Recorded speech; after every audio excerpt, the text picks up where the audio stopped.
Welcome back to my channel, everyone. I am so excited to get to share this project with you. It's kind of a side project from some of the goals we have right now. But at the beginning of the pandemic, I told myself I was going to get this red wool kirtle I made when I first learned how to hand sew garments to actually fit me again. This is kind of a journey in me trying to embrace a little body positivity here. I'm sure everybody has some garb or whatever that's not fitting quite the way it used to. This dress, to be fair, didn't fit before the pandemic either. It has not fit for years. And the materials are so amazing that I really wanted to get them to work towards a new garment. While doing some research into another project, I stumbled across how often people would honestly get their garments refit. They would get things altered, let out, pulled in. Alterations are a huge part of the modern wardrobe and the early modern wardrobe. Think about it. If you're spending a lot of your actual income on a garment, you're going to want it to be quality and for it to last. And this dress is 10 years old. There is literally only a few minor repairs to make to it, but all of the materials are in great shape. So I'm going to take their look at it and just say, I need to put in a little bit of work, and this dress is magically going to fit and last another 10, 15, 20 years. So as I get everything ripped apart, we're going to have a little bit of fun with this. I did enter this originally in a arts and science competition for the SCA, and I did the materials and the different techniques to the best of my ability, but my skills and my abilities have definitely grown in the last decade. The departures I'm going to make is that I don't really care if I'm sewing this with cotton or linen right now. For the most part, this dress is going to be sewn back together using a red cotton thread because I have a giant spool of it in my stash already that matches the fabric. Waste not, want not, and it's not going in another competition, so I don't really care that I'm sewing it back together with cotton. But my first step I wanted to do was rip apart the back seam. When I tried this on, which I did not film because it was super awkward and I did not feel very good about myself, I had about a 5 to 6 inch gap that I needed to try and make up because this does lace up the front. And the simplest way for me to do that was I split the difference and decided I would put in a 3-inch panel in the center back. The pattern that this was based on from the Tudor tailor does have an odd variation that has one of those center panels and inserted into a V shape. So we're drawing on that inspiration here for this alteration. And I'm going to then let out all of the seams and try to get some stuff that way.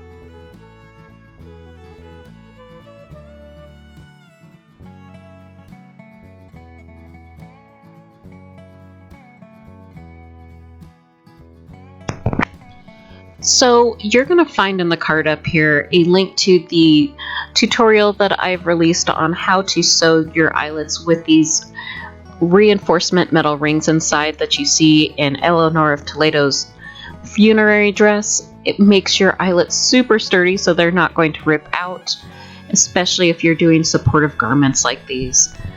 And I'll leave most of that footage and that explanation to the other video if you are curious how that works. Alright, so I have spent the last couple nights working on trying to refit this bodice a bit. That has included inserting this panel in the back of my Tudor Kirtle.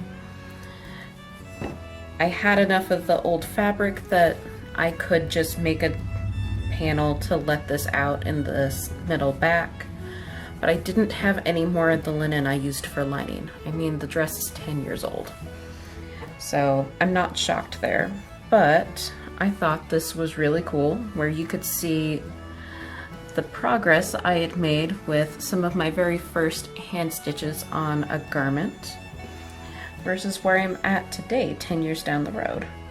How much tighter they are, how much neater they are, and also just kind of address the change in how I'm doing construction. So what I have moved towards doing is a flat lining like you see on this half of the garment going that way. And that flat lining actually makes it a lot easier to swap out pieces. Like if I had flat lined the center back, I wouldn't have had to tuck everything under, hem it. I could have just opened that seam and insert this piece.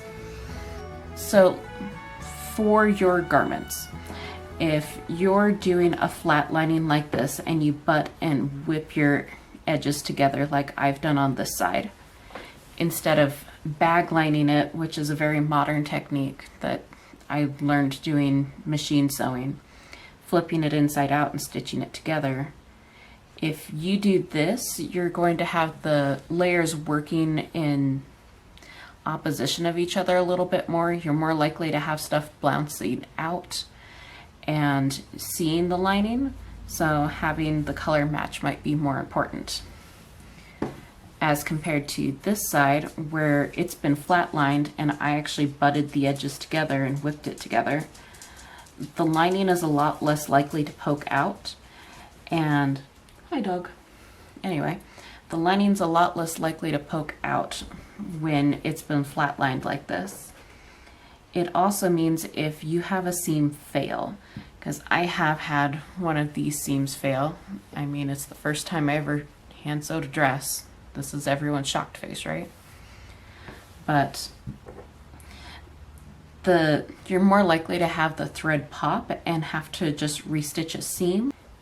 I've had it happen where the fabric itself is ripped when I've sack lined things, and then I'm trying to repair or replace a lining or a fashion fabric instead of just redoing a couple inches of a hand seam. To each your own. If you prefer to bag line things, have at it, have fun. I just wanted to kind of explain my logic and give you some of the experience I've had with doing repairs and long-term wear on one of these garments.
One of the things I realized after I put that back panel in was that I was going to need to also redo these side seams. Partially it was they were driving me nuts, let's be honest. I can do better than that now, and having some of my seams be better and some be ready to shred themselves was really driving me bonkers. So I ripped open each of those seams, and it also, surprisingly, let the dress out just a little bit more. So I went from having about a 2.5 to 3 inch gap depending on weight fluctuations to the dress almost closing, which you'll see at the end of the video. But what we're going to do is we're going to fold all of these edges in, and we're going to fell down that lining to the fashion fabric. Try and miter the corners a bit, make them as neat as we can, and just kind of remember, felling is a glorified, quicker version of a whip stitch that's a little bit neater.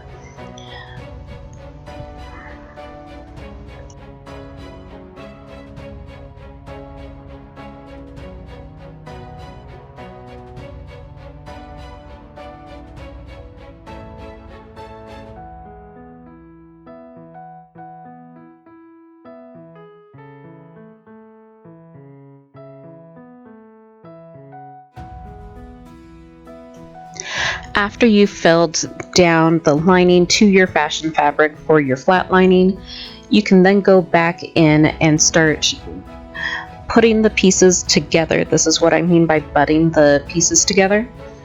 And you're going to be whip stitching, but only through that tiny fold of your fashion fabric.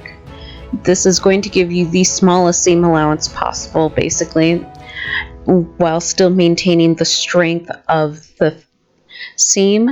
You're kind of sewing it 3 times almost, because you've got the 2 sides and then you've got the stronger butted edge.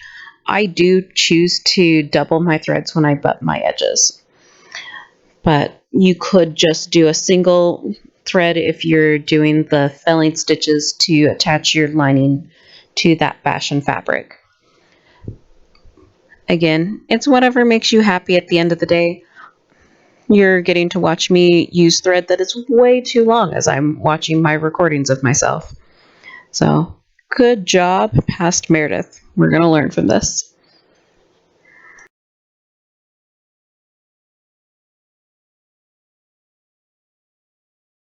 Okay, so this is the final day for working on this. I should be able to get everything finished before I go to bed tonight. And I need to figure out what I'm going to be doing with my skirt and attaching it to the bodice. When I originally made this 10 years ago, I sack lined the bodice basically and then shoved the raw edge of this back up into the bodice lining before tacking it down. And I don't really want to do that this time. I plan on butting the edges so that my pleats have a much fuller look and kind of help define that waistline a little bit more. But that doesn't really solve my raw edges issue, and from a finishing perspective, I want it finished nicely and to have this go away. So one of the theories I'm having is I'm going to actually put a tape down this. Hi, phone. And I'm gonna be honest, I can't document this right now, but it's a experiment I want to do, and given that this dress isn't being re-entered in a competition, I mean, I did enter it in one like back when I first made it, which is why I hand sewed the thing. But it seems kind of weird to do that 10 years down the road with the same thing. I would just make a new one and start my research from scratch. But I think what I'm gonna do is, this is 1 inch wide twill tape, and I'm going to sew this down onto the twill tape, rather like that. And then I should be able to flip this over and have a lot of that raw edge encased. If I'm not loving how this looks after I start doing the pleats and the whipping and all of that and how that's protecting it, I could always go back and do a really quick tacking sort of whip stitch blind hem something situation on the bottom edge of this. But it's not going to be getting aggressive washings in the washing machine anymore. When I have had to wash it, rather than just brush it out, I like wash it in the bathtub and then maybe send it through a spin cycle in the washing machine I have, because it just gets so heavy once it's saturated and it's not really good for the wool. But I think that's going to give me a really nice edge that I can then, I think I want to do box pleats this time. Box pleat back up into my waistband, or sew down to my waistband. And I didn't save any of the pleating because I've added 5 inches, I think, to that waistline and bust, so the pleats wouldn't have mattered anyway. It's not going to fix anything. And I'm not worried about doing this messing up my hemline too much. It might adjust it up maybe a half an inch or so farther than it was before, but I have this giant deep tuck I did originally that I can always take out. The edge on it actually is in really good condition given how old my dress is. So I could probably iron that out and then re-hem it if I need to bring the hemline down again. Oh, what else is in here? The other thing, I'm going to show you guys how to do a thread bar at the bottom of my split front in my skirt, because this has slowly just kind of pulled apart. So I originally did a running stitch, or a back stitch I think, going up the middle back seam right here. But over time and the dress wearing and such, this has slowly pulled apart, and a thread bar will help prevent that little issue we're having. There we go. Let's get that to focus in. So a thread bar prevents that. And I would really rather not have to come back and do yet more repairs. So we're gonna do that. That's probably the last finishing touch we're gonna do.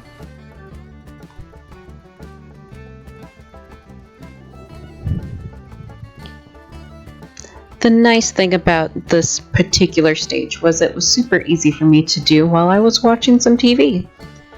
But to put the twill tape down, I laid it across the right side of the skirt along the very top waistline. And it's just a lot of running stitches. So 2 60 wide panels. And I'm not worried about those running stitches pulling out, because as they get pleated up and then stitched into the bodice where it's getting butted together right here, those additional stitches for the pleats are also going to be catching a good chunk of that seam and keeping everything neat and put together.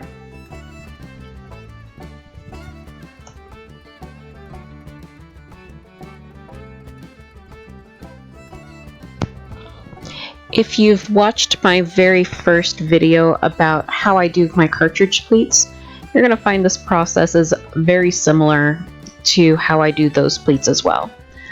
Both of my skirt and my bodice have been finished off independently. I'm dividing the skirt fabric down so it evenly distributes along the edge of my bodice. And then I'm just going to form the pleats in a slightly different pattern. I want one large box pleat in the back, which is going to hide the back seam altogether. And then I'm going to arrange my box pleats out from there to make sure that they are evenly spaced all the way around. And ending at the front where I now have that thread bar to prevent my front opening from ripping apart. So the nice thing about this method of doing my pleats is it doesn't involve a lot of math, which drives me bonkers. But you do kind of have to artistically futz some stuff around. The wool, especially this coating weight wool, is kind of bulky and might require a little more fussing than you think it does. Make some time, be kind to yourself, and just realize unless you are egregiously off, no one's going to notice. Like, seriously. If someone is staring at your butt hard enough to notice that one of these pleats is 1/4 of an inch larger than the other, have a conversation with them about why they're staring at your butt that much. I mean, you do you, but I would want to know.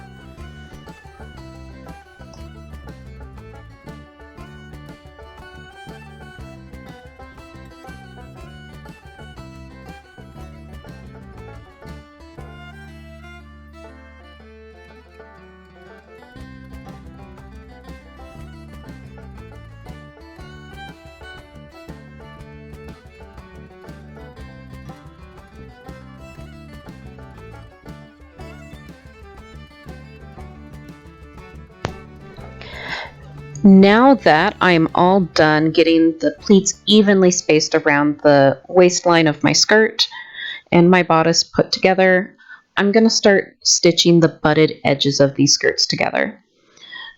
And what that's going to look like is very tightly whip stitching across the more densely pleated in part of the box pleats that are right along the bodice, and in the longer floating part of those pleats on the back side of them, I'm just going to tack it in the middle when I come to a break in the other pleats. When I tried not doing this particular step, I was noticing that the pleats were kind of starting to bag out and droop weirdly right there. And I did a test where I held it up and I could see daylight right there, which is not a look I want. So we're just going to spend the time to whip stitch those top edges that are closest to the bodice and then tack the middle of those pleats, and it completely eliminates the daylight issue on my large box pleats.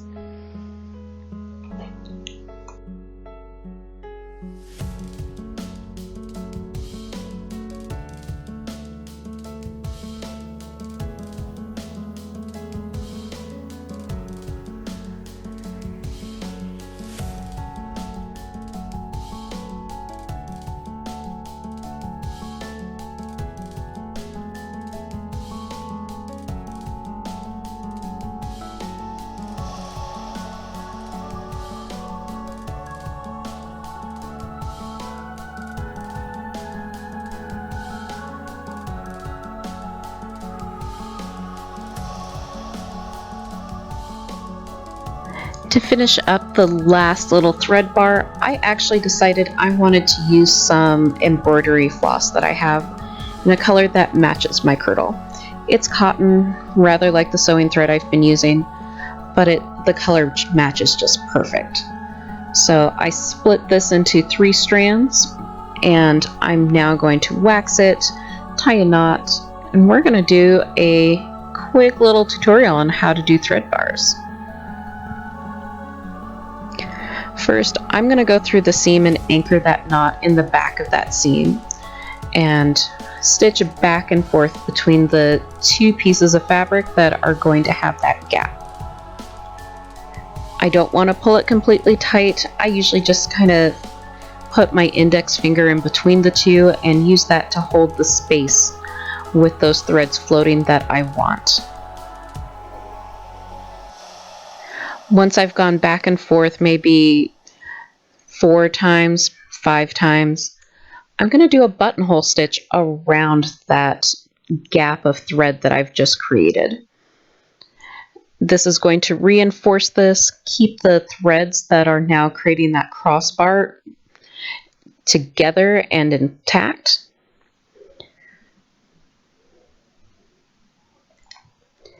And when I get back to the other side, whichever side I didn't start on, I'll knot that off and tuck my threads back in. With this one in particular, because it's already been pulling so much, I am going to do a couple reinforcement stitches down into the actual seam. That way I don't have to worry about this again. I'm really not looking forward to having to do any more repairs in the future.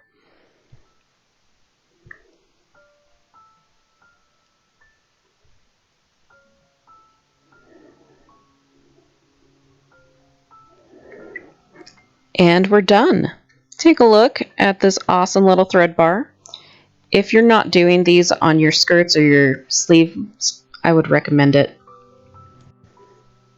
And completed garment time. Look at this. The entire look has to do with my peasant class stuff from Peter Bruegel's paintings. There's a little bit of pulling on a couple of those side panels. Probably has to do with how I eased the fabric together. But overall, this dress didn't even fit this well when I first made the thing. Just as a point of reference. I am super excited to get to wear this at events coming up later this year, and kind of just enjoy having those cooler nights have something that's ready to go. The apron does cover up that little front slit in the skirt so that I can lace myself in. But thank you for watching. If you're enjoying this, please do hit that like button. If you want to see more sewing adventures, go ahead and subscribe, and I will see you next time. Thank you so much. Bye.